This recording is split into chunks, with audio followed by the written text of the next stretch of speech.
I want to talk about something that I find very, very fascinating. It's an idea. There's not a lot of substantiation for it, but it is an idea. There is some substantiation, at least for some of it.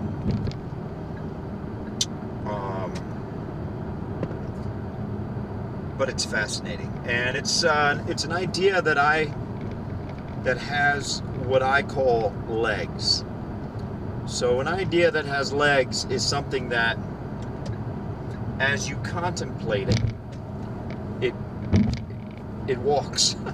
Well, anyway, that's not the legs is a good metaphor, but walks is probably might not be the best. In other words, it'll take you somewhere. It'll take you somewhere significant. It'll take you somewhere interesting. I'm just fascinated. I'm fascinated. So let me just get right to it. It's a pretty well-known fact that the diamond industry is a contrived industry. Contrived, to say that it's contrived is a bit strong in terms of it being well known that it's contrived. I wouldn't say that it's well known that it's contrived. I think that it's well known that it's controlled. But I think contrived is a bit more accurate, in spite of the fact that if you said that to the average person, they'd be like, what? What do you mean it's contrived? So anyway, that's it. I'm splitting hairs, but just a little caveat there. And it's contrived in the sense that if true organic, one of my favorite words of late, I could digress on that for an hour, just in terms of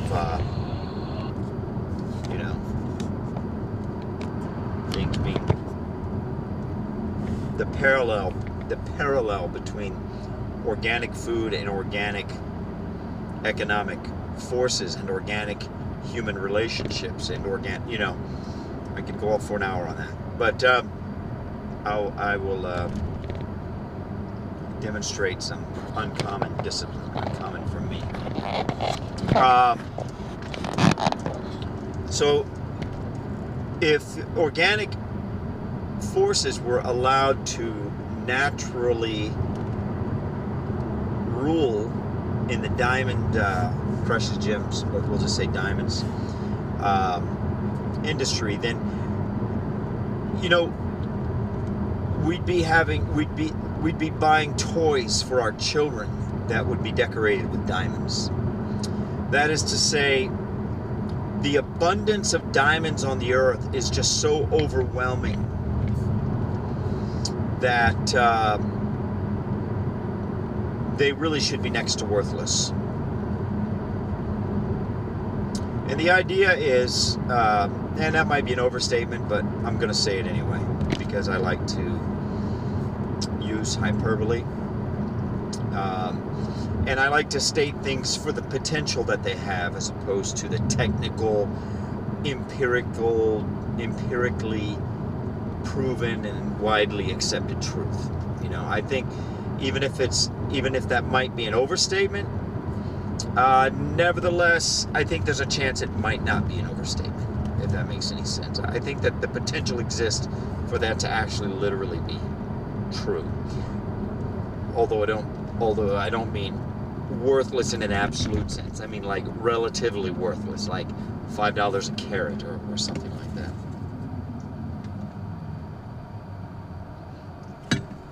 So the idea is, the commonly known idea is that, if I'm not mistaken, the De Beers family rules the diamond industry. Maybe there's 3 families. That's usually the case. There's usually like 2 or 3 ruling families on top of these industries, and supposedly there's 1,000 ruling families that rule the world. So, for what that's worth, that's a little bit of a digression. But anyway, And what they do is they go around the world buying up diamond mines, and they buy them and then they shut them down. Okay, this is fascinating. I mean, this is just where this will take us. It's just fascinating. So the idea is, it's really sinister, and it's really sick, and it's really dysfunctional, and it's really ugly. And just this very simple fact in and of itself is like a commentary on the human condition.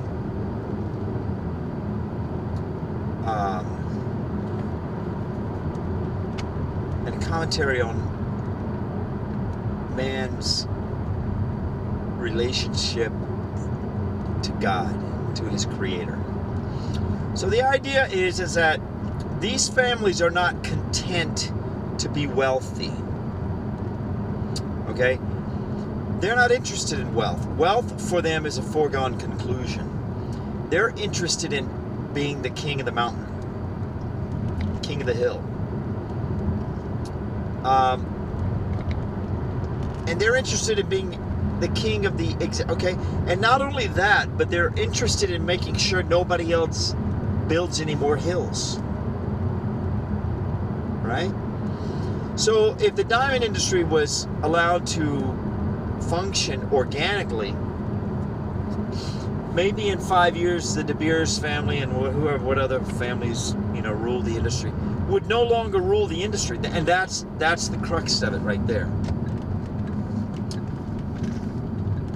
And that's where the contrivance comes in. That's where the organic nature of things gets assassinated, gets killed, and everything becomes plastic, fake,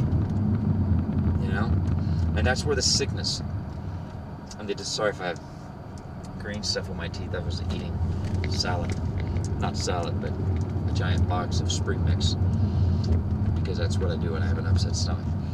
But oh man, I mean, this is so deep and so rich.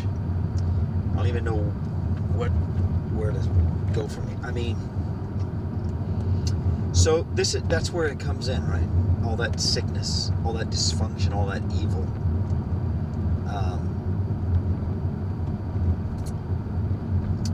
I mean, oh man. But just think about what that says about our world. It says that our world is unbelievably resplendently, overabundantly endowed with wealth and beauty. That's what it means. That's what it means. I mean, if there's that many diamonds, that means the world that God has given us is overabundantly resplendent with beauty and amazing things that are to be available to everyone. That's the key, right? To what I'm saying. That's the key to that's the thing that gets killed by this dysfunction and this sickness. Okay? Because it's not just diamonds. I mean, like I said, when you really start thinking about this thing, this idea, all right, of contrivance, of control, of fake plastic world that man creates, that's also key. That man creates this dysfunction, this sickness, in a world of overabundant resplendence. Man introduces this sickness that makes everything ugly and poverty-stricken and just sick.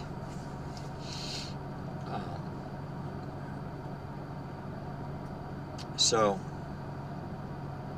anyway, I have a long way to go from here. I mean, so long. Like I said, this thing has legs. This idea has legs. But anyway, I hope that you've liked what you've heard so far. Because, to me,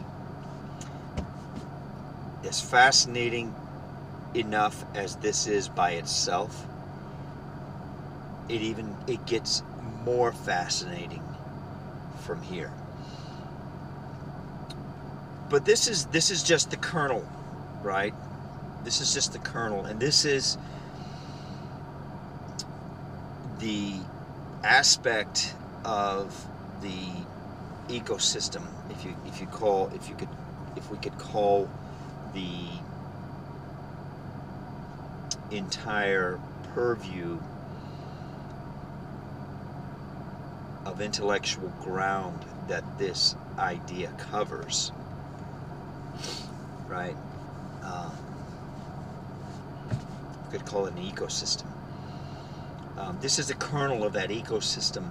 This is the most widely known, widely accepted, best substantiated piece of it. From here out, it just becomes theoretical. There is substantiation, but it's slim, you know.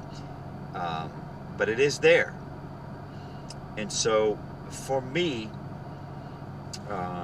the most fascinating things are the things that have potential to be true but are unsubstantiated, because some of the most interesting and fascinating things are unsubstantiated, and there is a reason they're unsubstantiated. It's because